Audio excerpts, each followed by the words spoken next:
નમસ્કાર મારા વહાલા ગુજરાતી મિત્રો. અલખ ધણી સાહિત્ય ચેનલમાં અર્જુન ડાભી આપનું સ્વાગત કરે છે. તો આજે આપણે જોઈશું કે જ્યારે રાવણ સીતાજીનું અપહરણ કરીને લંકામાં લઈ ગયો અને સીતાજીને પોતાના મહેલમાં તો નથી લઈ ગયા, પણ અશોક વાટિકામાં વિશ્રામ આપ્યો છે. ત્યાં અશોક વાટિકામાં સીતાજીની લંકામાં સીતાજીની સેવા કરનાર એક જ વ્યક્તિ હતી. એનું નામ હતું ત્રિજટા. તો ત્રિજટા સીતાજીની સેવા કેમ કરતી હતી અને ત્રિજટા એ કોનો અવતાર હતો, એને સીતાજીને એને શું સંબંધ હતો અને કયા સંબંધથી ત્રિજટા સીતાજીની સેવા કરતી હતી. તો એક સમયે ભગવાન વિષ્ણુ અને મા પાર્વતી, ભગવાન વિષ્ણુ ક્ષીરસાગરમાં આપણે જોઈએ છીએ કે એમનો ફોટો હોય છે, ક્ષીરસાગરમાં સૂતા હોય છે અને મા લક્ષ્મીજી એમના ચરણની સેવા કરતા હોય છે. તો લક્ષ્મીજીની એક દાસી હતી, એનું નામ હતું રતન જ્યોતિ. અને આ રતન જ્યોતિ એ ભગવાન વિષ્ણુની પણ સેવા કરતી હતી અને માતા સરસ્વતીની પણ સેવા કરતી હતી. સરસ્વતી કે એટલું જ કરતી હતી ને સરસ્વતીને પણ પ્રિય હતી, ભગવાન વિષ્ણુને પણ રતન જ્યોતિ પ્રિય હતી. તો એક સમય એવું બન્યું કે એ જ ક્ષીરસાગરમાં દેવોના ગુરુ બૃહસ્પતિના પિતા એટલે કે મહાઋષિ અંગિરા ત્યાં પધારે છે. હવે અંગિરા એટલે દેવોના ગુરુ બૃહસ્પતિ, એમના પણ પિતા એટલે મહાઋષિ અંગિરા. દેવતાઓ એમનું સ્વાગત કરે છે. અંગિરા ઋષિ જ્યાં જાય ત્યાં દેવતાઓ એમનું સ્વાગત જ કરે છે. તો એ ક્ષીરસાગરમાં ભગવાન વિષ્ણુના દર્શને આવે છે. તો ભગવાન વિષ્ણુ મહાઋષિ અંગિરાનું સ્વાગત કરે છે. લક્ષ્મીજી પણ મહાઋષિ અંગિરાનું સ્વાગત કરે છે. પરંતુ એ ટાઈમે એવું બન્યું કે આ રતન જ્યોતિ લક્ષ્મીજીના અને વિષ્ણુના ધ્યાનમાં એટલી બધી લાગી ગયેલી હતી કે એને ખબર જ નથી અહીં કોણ આવ્યું ને કોણ ગયું. અને ધ્યાન અવસ્થામાં પોતે પોતાનું શરીરને પણ ભૂલી ગઈ હતી. તો એવી અવસ્થામાં એને ખબર નથી કે ગુરુ બૃહસ્પતિના પિતા મહાઋષિ અંગિરા અહીંયા પધાર્યા છે. એને ખરેખર ખબર જ નથી. પણ ભગવાન વિષ્ણુએ અને લક્ષ્મીજીએ મહાઋષિ અંગિરાનું સ્વાગત કર્યું, એમના ચરણ સ્પર્શ કર્યા. પરંતુ આ રતન જ્યોતિ મહાઋષિ અંગિરાના ચરણ સ્પર્શ કર્યા જ નથી અને તેમનું સ્વાગત પણ કર્યું નથી, કારણ કે એ ધ્યાન મુદ્રામાં જ હતી. પરંતુ જ્યારે મહાઋષિ અંગિરાએ એને કહ્યું કે તું એક અહંકારી સ્ત્રી છે અને એને એમ જગાડી, ત્યારે ખબર પડી કે હે ગુરુદેવ, ખરેખર હું ધ્યાન મુદ્રામાં હતી, મને ખબર નથી તમે અહીં ક્યારે પધાર્યા છો. તો પછી હવે આ મહાઋષિ અંગિરા કહે કે દરેક દેવતાઓ મારું સ્વાગત કરે, તે મારું સ્વાગત કેમ ન કર્યું, તે મારા ચરણ સ્પર્શ કેમ ન કર્યા, તે મારા આશીર્વાદ કેમ લીધા ન કર્યા. પરંતુ ત્યારે રતન જ્યોતિ કહે છે કે ગુરુજી, એમાં મારું કંઈ હોક જ નથી, હું ખરેખર ધ્યાન મુદ્રામાં હતી. પણ એ સમય તમે જુઓ, અહીંયા જે કંઈક બનવાનું હોય, ઋષિ મુનિઓને કંઈક બનવાનું હોય, એમાં ભગવાનની માયા જ હોય છે. એ લોકોની માયા જ હોય છે કે આ લોકો જે ઋષિઓ થઈ ગયા ત્રિકાળદર્શી હોય છે. તો એમને પણ ખબર છે કે આગળ શું બનવાનું છે. ઋષિ કંઈ એલફેલ શ્રાપ નથી આપી દેતા, એમને શ્રાપ આપવાનું કંઈ કારણ જુદું જ પડ્યું હોય છે. ત્યારે એ મહાઋષિ અંગારા એમને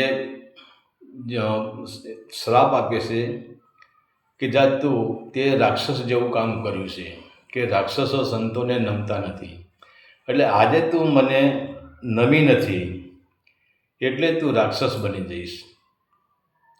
હવે રતનજ્યોતિ પોતે મહાઋષિના ચરણોમાં સ્પર્શ કરીને કહે છે કે હે મહાઋષિ, મારો કંઈ એટલો બધો ભાગ ગુનો નથી. તો જ્યારે આ મહાઋષિએ રતનજ્યોતિને શ્રાપ આપ્યો તો લક્ષ્મીજીને પણ ખોટું લાગી ગયું, અને લક્ષ્મીજીએ મહાઋષિને કહ્યું કે હે મહાઋષિ, હે ગુરુદેવ, તમે તો અમારા ગુરુના પિતા છો, એટલે મારે તો તમને કંઈ વધારે કહેવાય નહીં, પરંતુ આ રતનજ્યોતિનો એટલો બધો કંઈ વાંક નહોતો. એ ધ્યાન મુદ્રામાં હતી અને તમારા ચરણ સ્પર્શ ના કર્યા, તો આને તમે ક્ષમા કરી દો. વિષ્ણુને પણ દુઃખ થઈ ગયું, પણ હવે ગુરુજીના પિતા હતા, બૃહસ્પતિના પણ પિતા હતા, તો કહેવું શું હવે? ત્યારે મહાઋષિ અંગીરા કહે છે કે હું એક રસ્તો તને કાઢી આપું. બોલે લક્ષ્મીજી કે બોલે શું રસ્તો તમે કાઢી આપશો? ત્યારે મહાઋષિ અંગીરા કહે છે, લક્ષ્મીજીને કહે છે કે હે દેવી, મેં આને જે શ્રાપ આપ્યો એ કલ્યાણ માટે શ્રાપ આપ્યો છે. અને એ જ આટલું બોલે એટલે લક્ષ્મીજી ભગવાન વિષ્ણુ સામે જુએ છે, તો ભગવાન વિષ્ણુ હસતા હોય છે. ત્યારે લક્ષ્મીજી ભગવાન વિષ્ણુને કે મહાઋષિએ રતનજ્યોતિને શ્રાપ આપ્યો, તમે કેમ હસો છો? ત્યારે ભગવાન વિષ્ણુ કહે છે કે હે દેવી, આ એક મારી લીલા જ છે, અને મારી લીલા મેં મહાઋષિ અંગીરાને ત્યાં મારી લીલા મેં એમનામાં ઉતારી છે, એટલે એમને તને શ્રાપ આપ્યો. પણ લક્ષ્મીજી કહે મને એમને તમે ચોખવટથી કરો. ત્યારે મહાઋષિ અંગીરા કહે છે કે હે રતનજ્યોતિ, મેં જે તને શ્રાપ આપ્યો ને એ લક્ષ્મીજીના સુખ માટે જ આપ્યો છે. તો લક્ષ્મીજી કે મારું સુખ કેવી રીતે? અને મારી સેવા, અહીંયા તો આ મારી સેવા કરે જ છે, પરંતુ તમે આને રાક્ષસી બનવાનો શ્રાપ આપ્યો, તો રાક્ષસી મારી સેવા કેવી રીતે કરશે?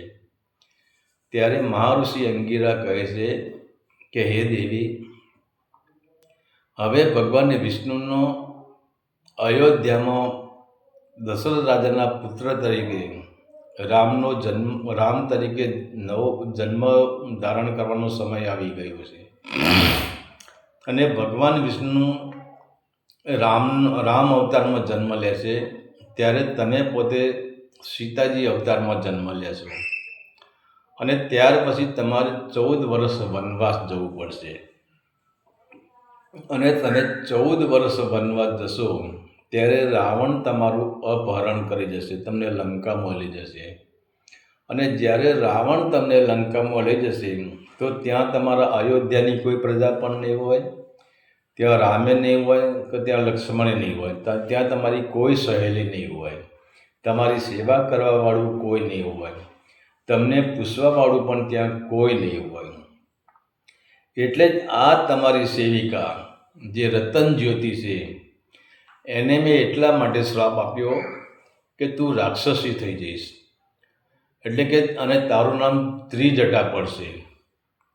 અને હે લક્ષ્મીજી, જ્યારે રાવણ તમને લંકામાં લઈ જશે અને તમને અશોક વાટિકામાં તમને વિશ્રામ કરાવશે, તમને ત્યાં બેસાડશે, અશોક વાટિકામાં તમને સ્થાન આપશે, એ ટાઈમે આ તમારી સેવિકા આજે પણ આ રતનજ્યોતિ તમારી સેવા કરી રહી છે, પણ અહીંયા રતનજ્યોતિના નામથી સેવા કરી રહી છે. અને જ્યારે તમે લંકામાં જશો તો આ જ રતનજ્યોતિ એ રાક્ષસીના રૂપમાં, ત્રિજટાના રૂપમાં તમારી સેવા ત્યાં કરશે. અને બન્યું પણ એવું જ કે જ્યારે સીતાજીને રાવણ અપહરણ કરી ગયો, લંકામાં લઈ ગયા, ત્યારે સીતાજીને સેવા કરવાવાળી આખા લંકામાં એક જ વ્યક્તિ હતી, અને એ પણ ત્રિજટા. તો હવે અહીંયા ત્રિજટાએ અને લક્ષ્મીજીએ મહાઋષિ અંગિરાને કહ્યું છે કે હવે મારું તમે શ્રાપ આપ્યો એ શ્રાપમાંથી મુક્ત હું ક્યારે થઈશ? ત્યારે મહાઋષિ કહે છે કે હે પુત્રી, આ લક્ષ્મીજી એ સીતા સ્વરૂપ હશે ને એ લંકામાં આવશે. પછી રામ, લક્ષ્મણ અને હનુમાનજી લંકા ઉપર ચડાઈ કરશે અને રામનું અને રાવણનું યુદ્ધ થશે અને એ યુદ્ધમાં રાવણ મરાશે. અને જ્યારે રાવણનો અગ્નિ સંસ્કાર પૂરા થશે અને ત્યાર પછી રામ છે એ રાવણના ભાઈ વિભીષણને અયોધ્યાના રાજા તરીકે નિમણૂક કરશે. અને ત્યાર પછી રામ સીતાજીને લઈને અયોધ્યામાંથી બહાર નીકળશે. અને ત્યારે સીતાજી તને લીધા વગર બહાર નહીં નીકળે, સીતાજીની સાથે તું હોઈશ. અને જ્યારે તારું અને રામનું મિલન થશે કે તારી દૃષ્ટિ રામ ઉપર પડશે અને રામની દૃષ્ટિ તારા ઉપર પડશે, ત્યારે તું આ મારા શ્રાપમાંથી મુક્ત થઈ જઈશ. તો જ્યારે રામ રામ લંકામાં ગયા, રાવણનો સંહાર કર્યો. અને જ્યારે સીતાજી લંકાના મેદાન તરફ જ્યારે વિભીષણને રાજગાદી આપવાની હતી, એ ટાઈમે સીતાજી રામ પાસે આવ્યા છે. ત્યારે સીતાજી એકલા નથી આવ્યા, સીતાજી સાથે આ એમની સેવિકા ત્રિજટા પણ સાથે જ હતી. ત્યારે રામે સીતાજીને કહ્યું છે કે સીતે, આ રાક્ષસી કન્યા કોણ છે? ત્યારે સીતા કહે છે કે હે રામ, આ મારી દાસી છે અને આનું નામ ત્રિજટા છે. ત્યારે પણ રામને તો ખબર જ હતી કે અહીંયા હવે આનો ઉદ્ધાર જ કરવાનો છે. ત્યારે પછી રામ એ ત્રિજટા ઉપર પોતાની અમીર દ્રષ્ટિ નાખે છે અને અમીર દ્રષ્ટિ નાખતાની સાથે જ એ ત્રિજટા છે એના એ શ્રાપમાંથી મુક્ત થઈ જાય છે. તો આજ લક્ષ્મીજીની સેવિકા રતનજ્યોતિ, એનો બીજો જન્મ થયો એ ત્રિજટામાં. તો રતનજ્યોતિ હતી ત્યાર પણ એ લક્ષ્મીજીની સેવા જ કરતી હતી અને ત્રિજટાના જન્મમાં એ સીતાજીની સેવા કરતી હતી.